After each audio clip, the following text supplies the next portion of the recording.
Russ Joy Show. I'm Russ Joy. Figured that out because you're smart. It's also the name of the show. My friends, we have so much to get into today, and not a lot of time. Not a lot of time to do it at all. But I am very excited to be here with each and every one of you. Oh, it's a big day. A massive day in Philadelphia sports. And why? ¿Por qué, señor? Because there's a lot to get to. You have your team, your town, your Philadelphia Eagles just days away from winning the Super Bowl. Oh, I'm not worried about jinxing it because I am once again as confident, if not more confident than ever, that these Philadelphia Eagles are going to find a way to win it all this weekend. I'm pretty damn confident. Now, I'm not going to, bet the house on it. I'm actually not allowed to bet this per the agreement with my employer. But if I could, I wouldn't bet the house on this game, but I feel very confident. I'm going to tell you why a little bit later on in the show. And then Friday's going to be an interesting show. We'll just leave it at that. Friday will be an interesting show. Maybe a little bit different, but it'll be an interesting show on Friday. And obviously very Eagles-focused. But my friends, there have been a lot of things going on, and we are going to get to a lot of the Eagles stuff today because Media Day happened. There are some big highlights that came out of Media Day. But then there were also other teams in town that maybe are going to get a little bit of love on today's show. Maybe just a little bit, just a little bit of love. Just a little bit of love. Not a lot of love. Not a ton of love. Just enough. The requisite amount of love is what they're going to get on the show today. But before we get there, before we get to a Flyers overtime loss and to a Sixers win against a depleted Dallas Mavericks team that's still reeling after they traded their 25-year-old superstar, phenom point guard to the Lakers for the unibrow and a very poor return. Before we get there, I'm going to go out to the comments really quick because I'm feeling even better today. Monday, I was still a little bit out of it, but I feel significantly better today. Now, if I could just figure out why I'm hearing myself in my headphone, I would feel even better, but I don't like this. It's on a delay. It doesn't make me happy. I'm afraid if I unplug the headphone, if I take it out of my ear, it's going to mess everything up. Let's see. Should we tempt fate? We're going to tempt fate. Yeah, we're going to try. We're going to try to pop this sucker back in. Let's see. Uh-oh. I'll get myself over there. Let's see if that works. Now, if I broke my own system, I'm going to be really upset. There's not much I can do about it. But I think we're okay. Anyway, you guys let me know if the audio goes to crap. Oh! Apparently the music's still on. See, that's not good. Thank you, Ford. Ford's out here doing the Lord's work. All right, let's go out to the comments. Greg Bondarenko says, good morning, gang. Nick DeCristo says, this week is taking forever. Nick, I hate to agree with you, but it feels like the longest week leading up to a Super Bowl. And now many of us are blessed, right? We are. We're hashtag blessed. Can we just take a moment to appreciate the somewhat unprecedented run that we're going on here as Philadelphia Eagles fans? Can we just take a minute to acknowledge that we are in a very fortunate time to be Eagles fans? Because, I don't know if you remember this or not. This Eagles team wasn't exactly great at getting to a Super Bowl. They got there with Jaws. And then it took a long time until Donovan McNabb and his worm burner tendencies got there, due in large part to a strong addition of Terrell Owens to the regular season until he broke his leg against the Cowboys, came back in the Super Bowl, put up one hell of a performance, and Donovan threw up in the huddle, and we know how that one went. And then it took a long time to get back, but you had Super Bowl 52, where you get a Nick Foles incredible run through the postseason after Carson Wentz blows out his knee against the Rams in the regular season. You get that big win. Then 2 years ago, in Super Bowl 57, what happens, friends? Jalen Hurts and these Philadelphia Eagles, they go blow for blow with a Kansas City Chiefs team that, by virtue of winning that one, started the first of a potential three-peat. And now they're back, and they're better than ever. And I'm pretty sure that even the most hesitant Eagles fan, and I'm sure that there are many of them still, the most hesitant Eagles fan at this point still has to feel better about this team than the one from 2 years ago. Vastly different roster. We've gotten into it. We'll continue to get into it. But a younger defense, a more dynamic defense, a more polished defensive coordinator. The number one defense, really, in the NFL. An offensive coordinator that I think is on par with Steichen. I think it's probably pretty fair to say. Good offensive coordinator who may or may not be preparing his staff and is going to go take over a disaster of a Saints team that is now embroiled in a big old scandal. If I were Kellen Moore, I'd be running the other way and waiting until next year, but I've been pretty consistent about that messaging. But you have one hell of a team. And the best part about it is the guys seem loose.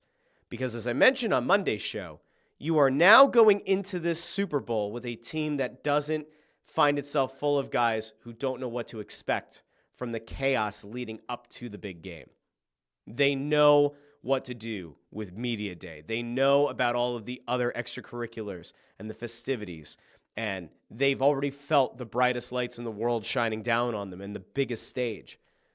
They seem to be enjoying the moment, which we're going to get. You know what? Screw it. I'm actually going to take you there first before I go out to the comments because there's a really cool video that was going around, and Jay Glazer put this out on Twitter. But, like, you just want to see what it looks like. You want to see these guys having fun. And listen, there are certainly people who are absolute dopes who I'm sure are going to be upset somehow by this video. But, like, I live in a world where I want these guys to be loose. I want them to prepare, and they clearly are going to prepare because they're professional athletes, and this is, like, the pinnacle of the sport. But Jay Glazer put this out, and this is from the media festivities. This is Fox getting all of their videos for cutting away at commercials. But there you have Lane Johnson and Jordan Mailata on the stage. You got the smoke. They're jamming out, having a good time. That's the kind of thing you should look for. If you're an Eagles fan right now and you're looking for something to just settle the nerves a little bit, your team right now looks about as relaxed as can be. And it's not because they're screwing around. It's not because they're not taking it seriously. It's because they know what to expect. And again, it is massive. Absolutely massive. All right. I'm going to go back out to the comments. JH says, morning, Russ. Would be totally fine if you didn't talk about the terrible Flyers skaters last night. There's a Super Bowl win. Go Birds. We might get to the Flyers. I mean, I don't know. Overtime loss. Utah. Final second of overtime. Gunther scores the second goal of the game. Unbelievable snap on that wrister. Like, just wild. His release is insane. The second goal, I think it was his first goal, second goal of the game for Utah. He has that moment where, like, he's looking off and he whips it on net. It's just like, it's a beautiful shot. If you're on Team Tank, you pick up a point in OT, you're probably still feeling okay. It's very clear where this team is heading. Sean C. says, what's worse than a loser point? A loser point earned before the stroke of midnight. Well, at least you didn't have to stay up. I don't know. You could maybe tell yourself that you went to sleep on a Tuesday night. Connor says, I can't believe I stayed up for that last night. I'm going to be honest with you guys. I did not. I woke up this morning and I watched it on DVR, went through the commercials, but I did not stay up for that game last night. I'm still recovering from the flu. I somehow lost my water bottle. I don't know where it is. That doesn't matter. No one really cares. Ford says, Sixers won last night. Ugh! Better to lose. Team sucks. Purgatory. Problem with the Sixers is the same place that the Sixers have been for a good long while now. Because of the protection that's on that draft pick, they're in a position where they would need to lose a lot of games here. And they would almost need lottery luck to maintain that pick. As of right now, if the season were to end today, I'll take you over to Tankathon really quick. If the season were to end right now, the Sixers would have the seventh worst odds or seventh best odds of getting the number one pick. But they would finish with the seventh pick, which would convey to Oklahoma City, which is bad, bad, very bad. So if you're very much on Team Tank, like Ford is, here's the thing that you need to keep the eye on. Right there. The pick is protected from 1 to 6. So if your team, your town, your Philadelphia 76ers start winning games, they're probably going to lose that pick. But if you take a look back at like where they are relative to everyone else, they have some real losing to do. I mean, Washington and Utah are horrific. You can even make the case for New Orleans and Charlotte, 12 wins each. The Sixers have 8 more wins than both of those teams. Like, you're not going to break into that top 4.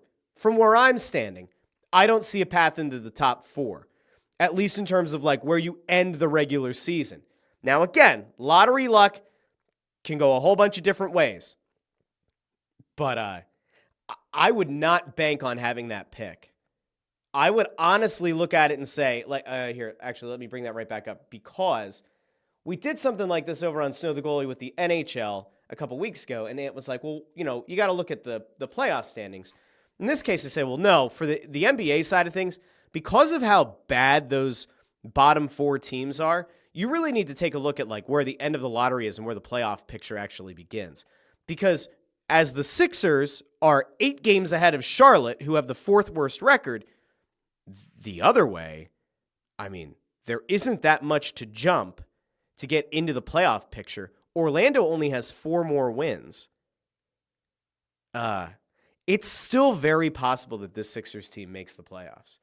I know that is like absolutely befuddling, and the Sixers made a trade of Caleb Martin, who I was really excited about this offseason, very excited to have, and has just fallen out of the rotation.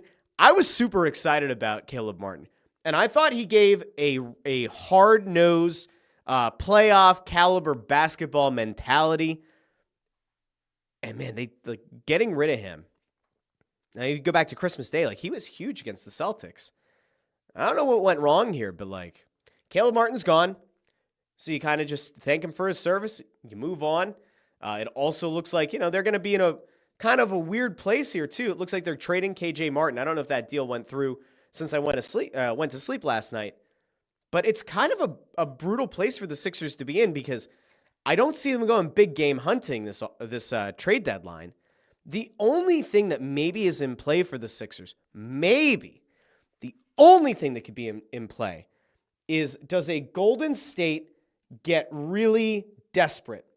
Because there is the non-zero chance that at some point Golden State will give you a call about Paul George. And maybe it's already happened. Now, there are rumors swirling that Jimmy Butler has turned down multiple opportunities to be dealt elsewhere from Miami, and that he's put the kibosh on it. And in fairness, Golden State had been one of those teams that was rumored to have a lot of interest in Jimmy Butler.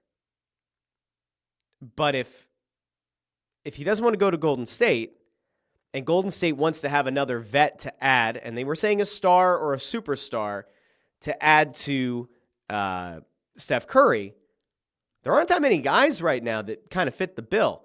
Kevin Durant's name has been floated out in Phoenix. Paul George's name beginning to pop up a little bit. Apparently the Sixers had told Paul George when he signed the contract that they weren't going to trade him, at least in the first year. So are they reneging on that? Is he upset with that? Is he upset if he gets dealt to Golden State at this point? Like, I don't know. I think so much of it just kind of comes back to, is Joel Embiid healthy or not? Because Embiid last night played a good game. Tyrese Maxey was an absolute stud. Paul George is the one who's out injured. So, like, if he gets back in and those other two are there, like, I don't know. The Sixers team is like the ultimate shrug. It's a shrug emoji. See where they are when they get to the playoffs. I have no idea. See where they are at the regular season. Like, I don't see the scenario where they start losing and they crack into like the bottom 5 in the NBA and they find themselves getting that top 6 protected pick. I don't see it, especially if Embiid can be remotely useful.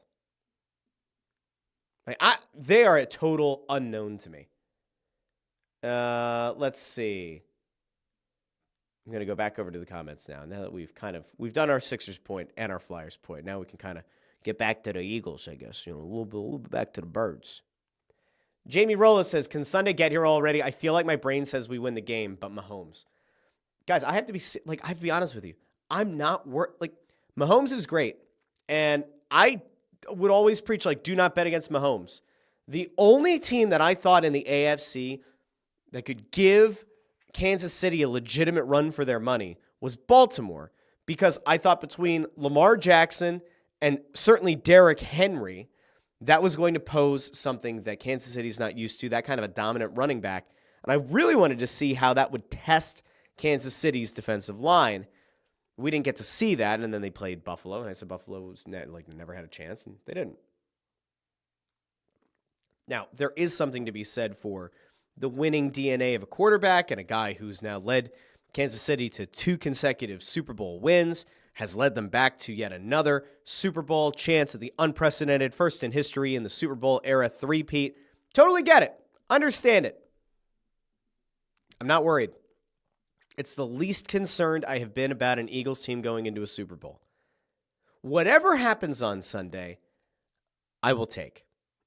Whatever happens on Sunday, I see no scenario in which the Eagles get blown out. None.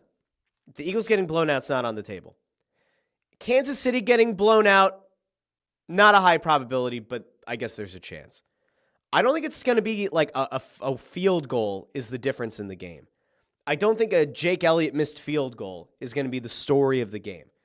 I think the Eagles win by double digits. I have been saying that since the conference championship round ended, and I'm going to stick to it. Right now, my gut says 38-27 is where I'm at right now.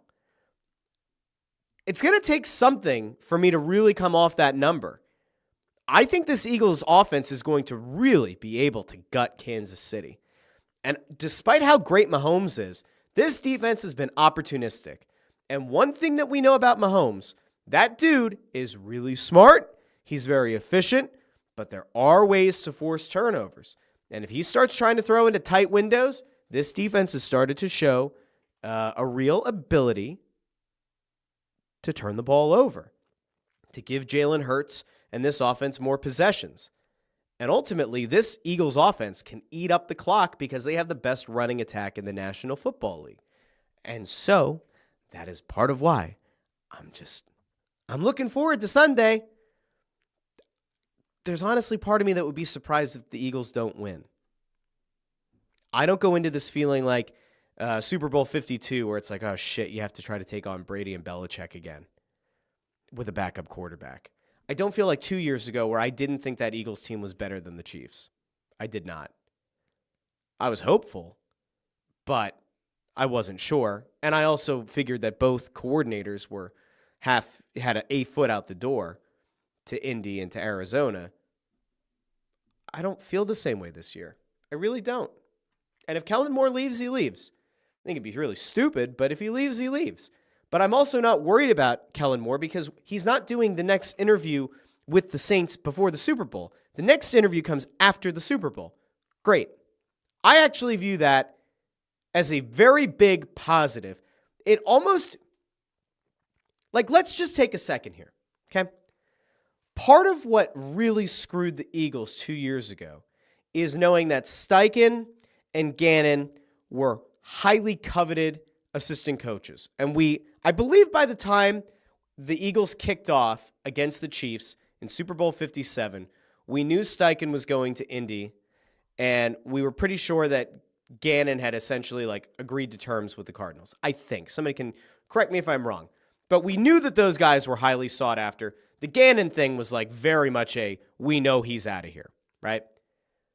But if we go and we just take a step back and we remember what that felt like, Kellen Moore to me is doing not a selfless is a little bit iffy, but more waiting until after the Super Bowl to take that next interview almost tells me that the Eagles organization said, listen, if you really want to go after that job, totally fine. You want to do the virtual interview? Cool. You want to entertain it? Awesome. We need you to focus on the Super Bowl. You want to go meet with them again or come back or whatever after? Great.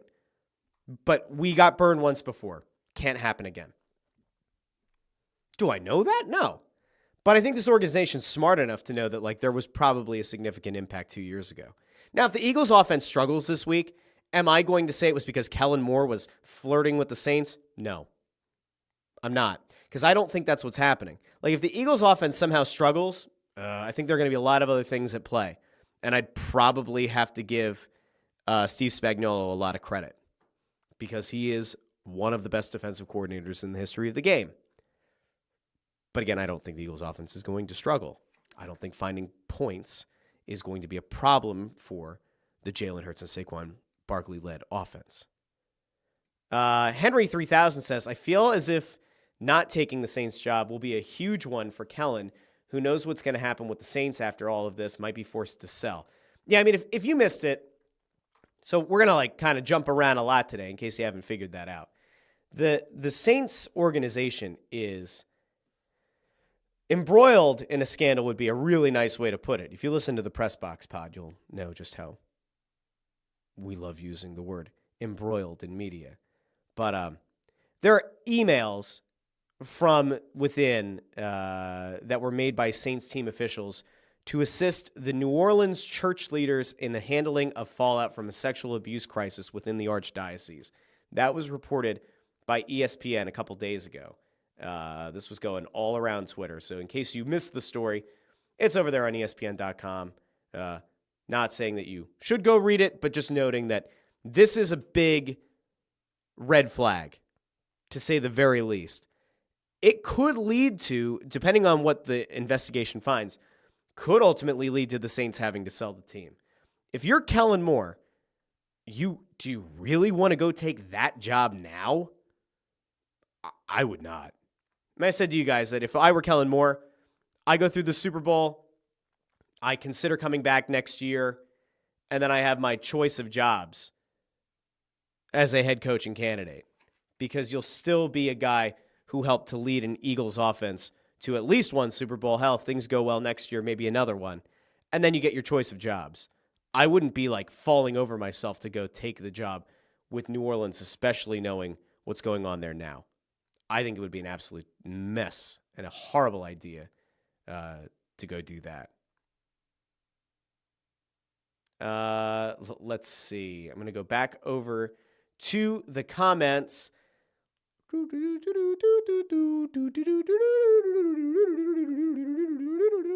right, here we go. Sean C. says, the chickens will come home to roost on Sunday. The game will be decided by Jake Elliott's leg. I trust Jake Elliott. All of you people who have been going out of your way now the entire season and this postseason. Oh, he missed an extra point. He missed an extra point. Somebody fire Jake Elliott into the sun. Go find a scrub kicker. What an absolute disgrace. I can't believe the Eagles didn't go get a new kicker this season. What a mess. Just wait till he costs you in the playoffs. Shut the hell up. You stop. This man and his majestic leg have helped to lead your team to another Super Bowl. You show him some respect. Now, I get it. Kickers can have a precipitous fall off. Some of the best kickers in the history of the National Football League have just fallen apart. It happens. Jake Elliott's not that guy. Sometimes a kicker just needs to get their head back on straight. You know, remember earlier in the playoffs, Jake Elliott, he missed a couple extra points. He made all the ones that count 3. He made all of the kicks that count for 3 points. I missed a couple of the ones that count for 1. And maybe that ultimately led to things being a little bit closer, a little bit too close for comfort. But when it comes to Sunday, he's kicking in a dome. Jake Elliott's going to hit like a 50-something yarder. He's going to silence all you people. And then on Monday, when we're basking in the glow of a Super Bowl win, I'm going to say, hey, remember how you people shit on Jake Elliott? How's that looking now? Now, I do acknowledge that will probably become a clip from Video Guy Amadeo. And in the event that the Eagles lose or Jake Elliott blows it, I'm going to get dunked on a lot. But that's how much I believe in Jake Elliott. And you should too. The man has been clutch his entire run as an Eagle. You don't turn your back on somebody who's been clutch. You don't turn your back on somebody who's given everything they have. He's a kicker, yes, but he's our kicker. AJ says, oh, hey, look at this good-looking fella. Huh, thanks, fella. I've already had one customer today end the phone call with Go Birds. Atta guy. That's how you have to finish every call. By the way, hold on. Not going to cry. You guys had to have seen this story. I assume you have seen this story. If you are a parent, it will cut you to the core. but it does have a real positive. It has a happy ending. There was a little boy, if you didn't see this a few days ago, the story broke around when the plane crashed in Philly. I think I showed the video on this show of the guy saying that there was a piece of metal that like went through a car window and like hit the kid in the shoulder or whatever, and the guy took the shirt off his back, gave it to the parents, and was trying to help them. I don't know if it's the same kid or not, but there was a story of a little boy who, as things were going crazy, things were incredibly hectic. This little boy dove on his little sister, 10-year-old kid, dove on his little sister as metal from this plane were flying all around. He dove onto her to save her life and ended up with a piece of metal wedged in his head. Had to have emergency brain surgery. The family was told there's a really good chance he doesn't make it. Oh, he made it. Thank God for that. The surgeons, everybody involved. This little boy woke up. He had 2 questions. I'm going to make sure that we pull them up within the story because they matter. Hold on, let me take this. I'm going to take it down first and I'll bring it back. It's one of the most incredible things I think I've ever seen. He had 2 questions when he woke up from brain surgery. The first one, he said, "Oh, I don't know. We got balloons going." Where's the quote? Oh my God, it was so good. Hold on. He said, "Dad, what's today?" And the dad said, "It's Monday." And the little boy said, "Okay, wait. We didn't play yesterday, did we?" Asking about the Super Bowl. The dad goes, "No, you didn't miss the Super Bowl." And the little boy, Andre, I guess is the dad. He asked about the Super Bowl. And then he said, "Daddy, did I save my sister?" 2 questions. Did we play yesterday? Because he didn't want to miss the Super Bowl. Did I save my sister? Kid's a hero. It's a beautiful thing. It's an absolutely beautiful story.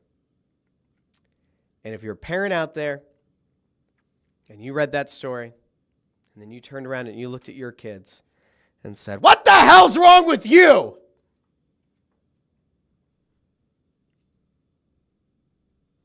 Kid's awesome. What a great kid. It's an awesome story.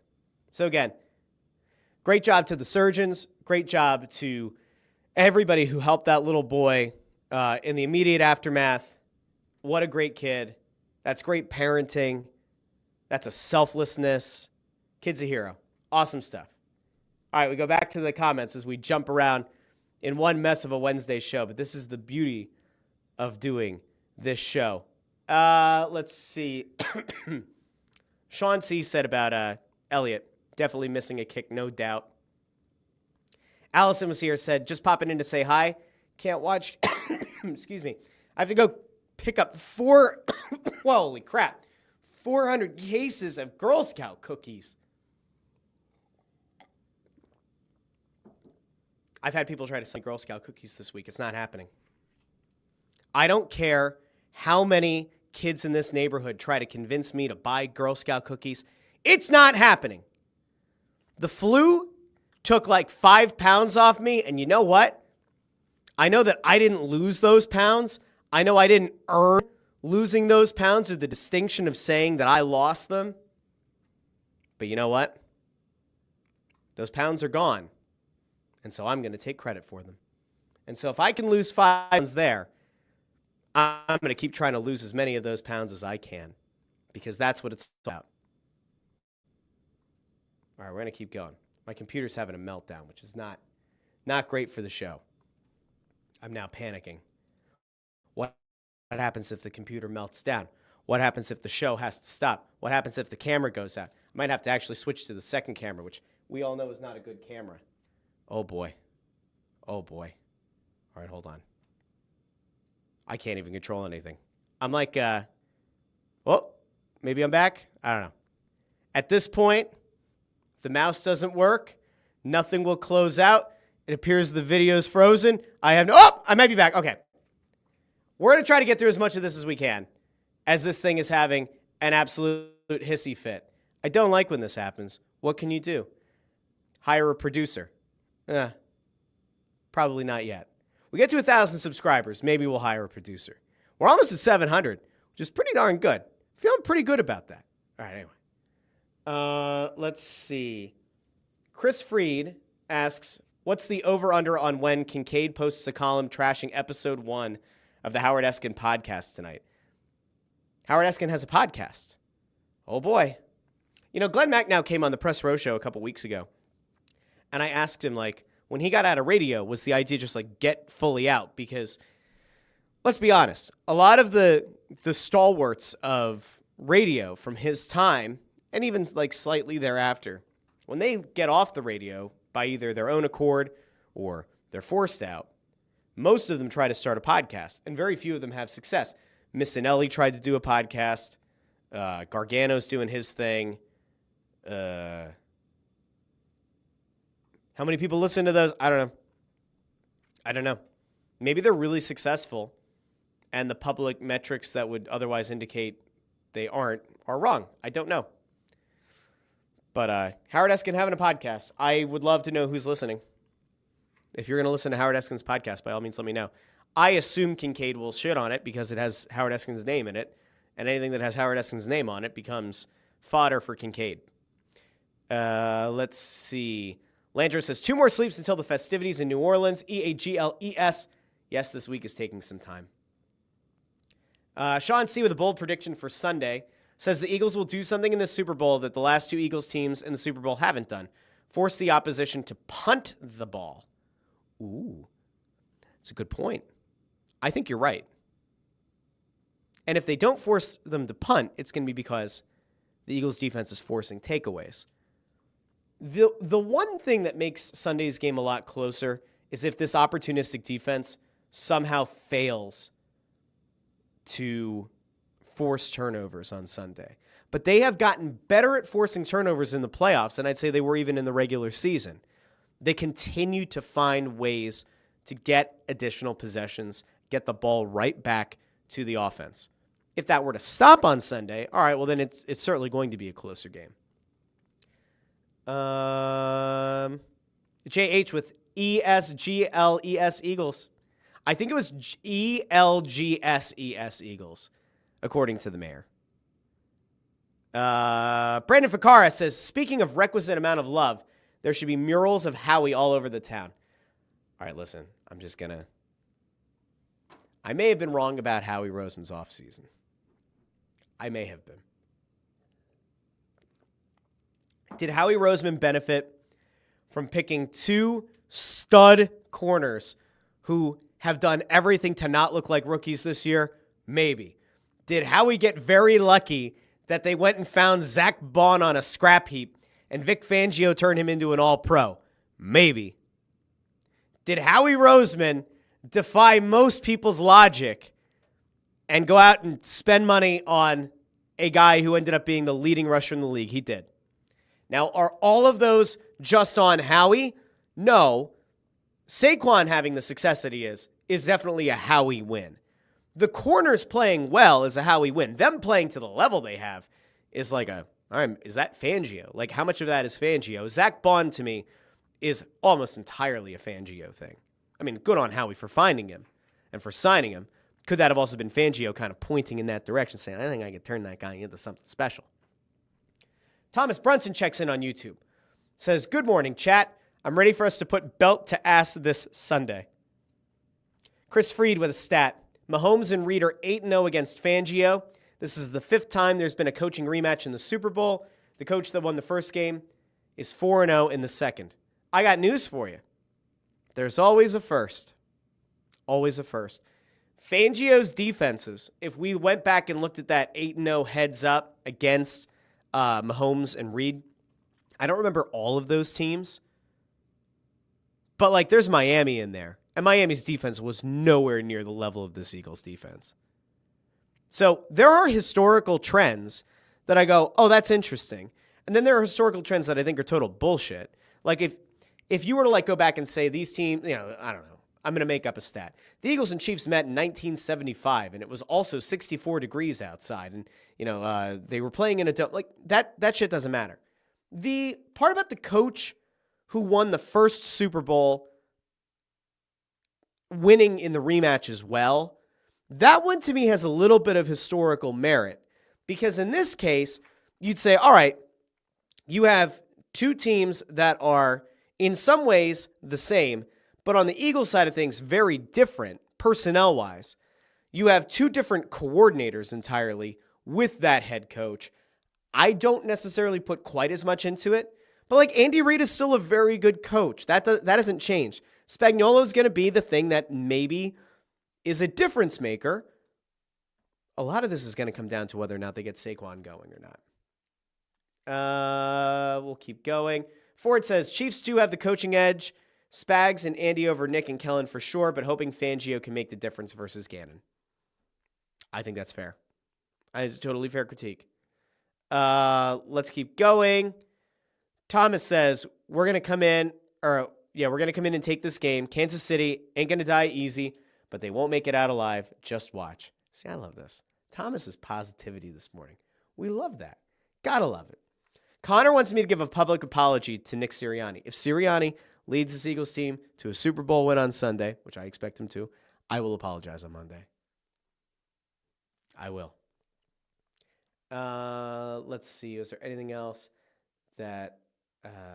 King Alfred's US said, I'd rather watch the Russ Joy Show or Snow the Goalie than the Flyers. Andrew Fawcett says, Airson was great last night.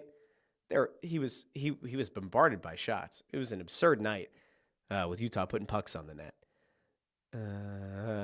Thomas Brunson also asking if anybody heard about Michael Jordan's son. That was a wild story.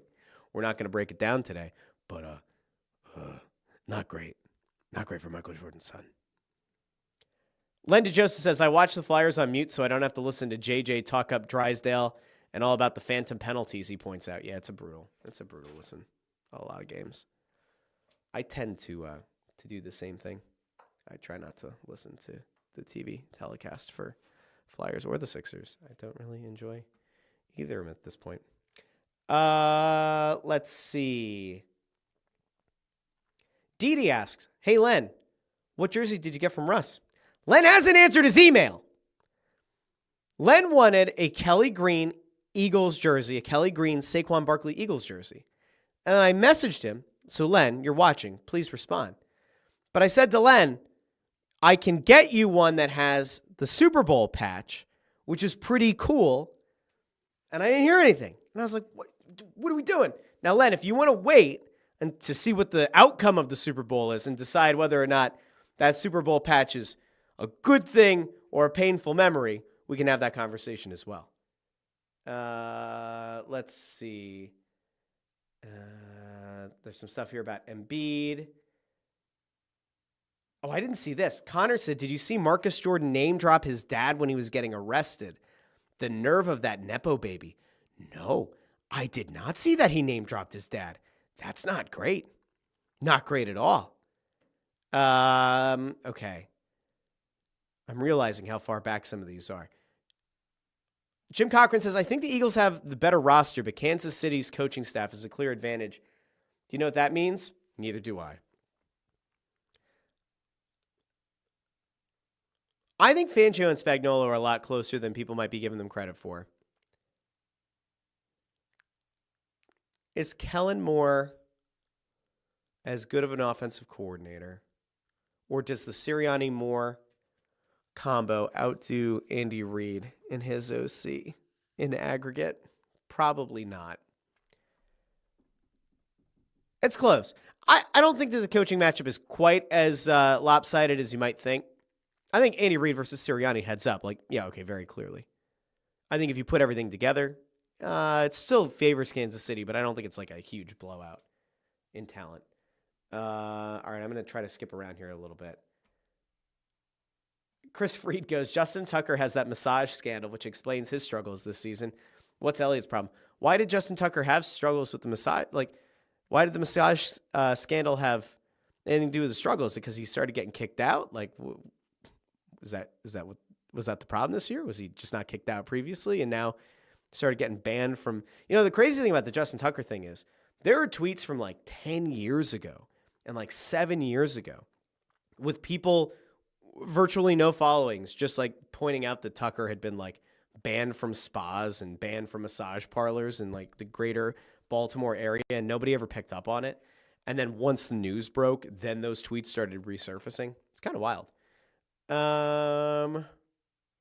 Jersey Steamer says, avoid the massage parlors, Jake. Listen, I'll tell you what, if Jake Elliott is worried and he needs to like go find somebody doing voodoo or whatever, right? Like kind of embrace Bourbon Street. If he's got to do some kind of spooky stuff with his leg, by all means. Again, I think Jake Elliott's going to be fine. All right, jumping. Now I'm seeing, man, I didn't realize how far we were behind on some of these comments, but really nice stuff here about that little boy. We talked about that story a little bit ago. Let me just see if I can get as close as possible to thing here.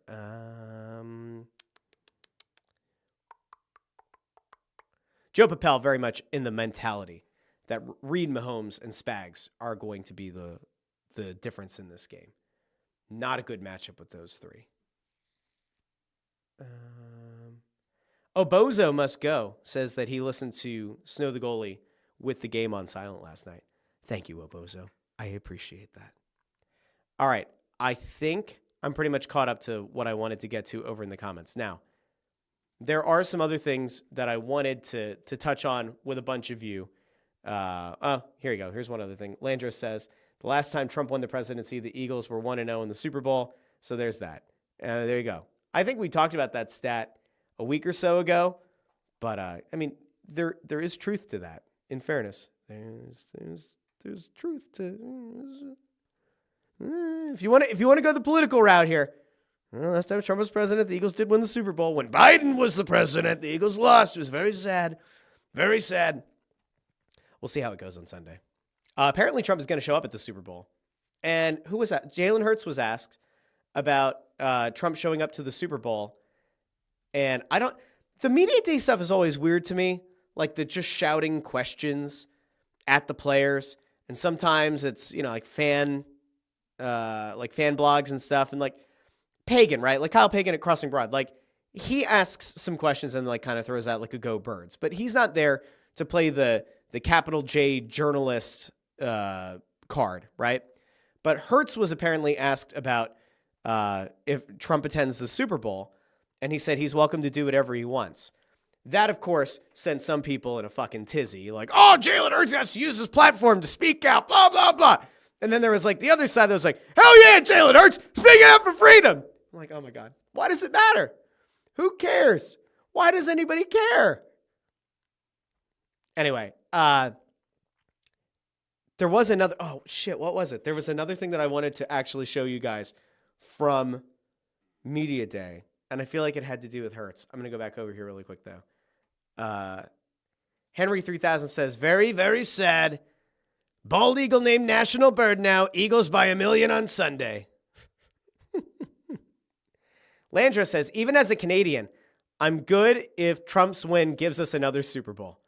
Landros, the Canadian Eagles fan. Good on you, Landros. By the way, glad to see that the trade war has been halted. I know a bunch of Canadians, and some of them were like really freaking out. Like, screw you guys. Screw you guys trying to do this, We're going to start buying our own products now. See how you like that. I'm like, I don't care. It's okay. You can like buy Canadian. There was a really good sketch that was going around. It was a sketch comedy. And it was somebody like yelling at his fellow Canadian for like buying American products and like putting them back and grabbing other stuff. And then they get to the checkout line and it's so much more expensive. And then the guy's like, yeah, I'm going to have to put everything back except for like the one box of cereal. Just wild. Wild, wild, wild. Jim Cochran says politics, the most popular team sport in the US of A. It's true. Obozo says, will Trump be sitting with Taylor Swift at the Super Bowl? I have to be honest. I absolutely hate with every fiber of my being all of these stories being written about, should the Eagles fans somehow convince and remind Taylor Swift that she was an Eagles fan before she was with Travis Kelce? Should Eagles fans remind her of what it was like? Should they remind her about her Eagles fandom? And then there are people going like, was she ever really an Eagles fan? And I'm like, oh my God, why do people care? I don't listen, I get it. Taylor Swift, very popular, talented. It's great. Why does anyone care? Why does anybody care if she's betrayed her fandom? Why? Now, maybe it's because she doesn't like Jalen Hurts. Maybe it's because she doesn't believe that Jalen Hurts has it in him to be one of the best quarterbacks in the National Football League. And, usually on a Wacky Wednesday, we do a lot of media analysis, and we're going to get to a little bit of it right now. I want to throw over to something that went on between Stephen A. Smith and Dan Orlovsky, because Dan Orlovsky seems to believe that there's no scenario in which you could view Jalen Hurts in the same breath as some of the best quarterbacks in the National Football League. Now, I'm glad that I kind of froze that on the frame that I did with Orlovsky, because it's kind of how I feel sometimes when I listen to his analysis of football. Seems like a very nice man, but let's listen to what does Dan have to say. I don't think there's anything that Jalen can do to be in the conversation with those three guys as players. I agree with your point that the Super Bowl it elevates the perception of him, but talent-wise, I don't think Jalen's ever going to be into that group.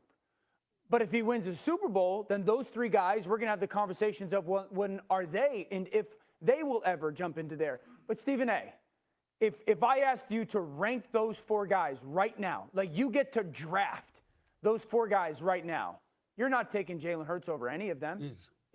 Correct? No, you're not. I mean, in fairness, even if you're a huge Jalen Hurts fan, I don't think anybody's going to try to put him up with those other three. From a winning perspective, you certainly could, because how many Super Bowls Josh Allen has won? Zero. You know how many Joe Burrow's won? Zero. Lamar? Zero. Now, the one difference here, of course, is that Lamar has now won multiple MVPs, but hasn't found that same success in the postseason. Now, admittedly, those three guys have to go through an AFC that happens to have Patrick Mahomes in it, and Mahomes has been a pretty unstoppable force. But, I mean, come on. No, you're not. So no, you're I not. just But don't. conversation from a conversation perspective, I'm simply saying the conversation changes. I understand if you're analyzing and dissecting their games the way that Dan Orlovsky does. Certainly, he's a distant fourth compared to the other three. So, again, I feel like so much of this just comes back to like what you think Jalen Hurts is as a quarterback. But it's wild to me that we are only a few days away from the Super Bowl, and yet we're having this argument about whether or not Hurts is a good enough quarterback or not. And like whether or not he belongs in this conversation with some of the best quarterbacks in the league. He's taken this Eagles team to 2 Super Bowls in 3 years, something that none of those guys have been able to do yet. Doesn't mean that they won't. They're still young. Most of them are. They still have an opportunity to put together 2 Super Bowl appearances in 3 years. If Hurts wins a Super Bowl, he has to at least be in the top 10. Like whether or not you think his arm is that, whether or not you think that he's as an electric of a passer as some of these other guys, fine, you can make that case. And I might not even disagree with you. But in terms of being a multi-tooled weapon at the quarterback position who can also use his legs, and also Seth Joyner, we played that clip, what was it, last week, of Joyner talking about all the adjustments at the line. Hurts is a smart quarterback. He might not play the style that you want him to. He might not be your prototypical quarterback. He might not be the pocket passer that Joe Burrow is. But if he wins you a Super Bowl, was an MVP runner-up, and took the Eagles to a Super Bowl 2 years ago, and they continue to win NFC East or the NFC and represent the Super Bowl, the NFC in the Super Bowl a few more times, kind of hard to like put him down. It really is. You start to look like an ass. Let's see. Ford says a lot of sports comes down to who's also playing during your time. Tennis has Federer and Joker and Nadal all at the same time. Unreal, and that stopped others from winning Grand Slams. I agree with that. And most of those guys, if they had played at any other time, probably would have been the best or up there with the best in their sport. Like, can you imagine a scenario where Federer's taking on... Like, if Federer had been in the same time as Sampras and Agassi, that would have been something. If you drop an Agassi into this current landscape, or let's say like 5 years ago into that landscape, and he had to take on Djokovic and Nadal, does he fare the same? Hard to say. If you were to flip a Josh Allen or a Lamar Jackson or a Joe Burrow into the NFC, do they start to run the table each and every year, just like Mahomes has in the AFC? Hard to know. You are, to some extent, and Ford is right, you are kind of at the mercy of where the league shakes out and where the personnel shakes out. Jim Cochran says, so tired of this. Josh Allen gets a pass because he has to beat Mahomes. Josh Allen lost because he couldn't beat the Chiefs blitz. Allen looks the part, but Hurts wins. Winning matters. I agree. There's some arguing about Canada over here. Joe Papel says the Eagles may need an Eli to David Tyree moment. All right, who's going to be the guy who pins the ball to his helmet? Is that A.J. Brown going up in traffic? Is that Devontae's the guy who could high point the ball? So is it Devontae Smith?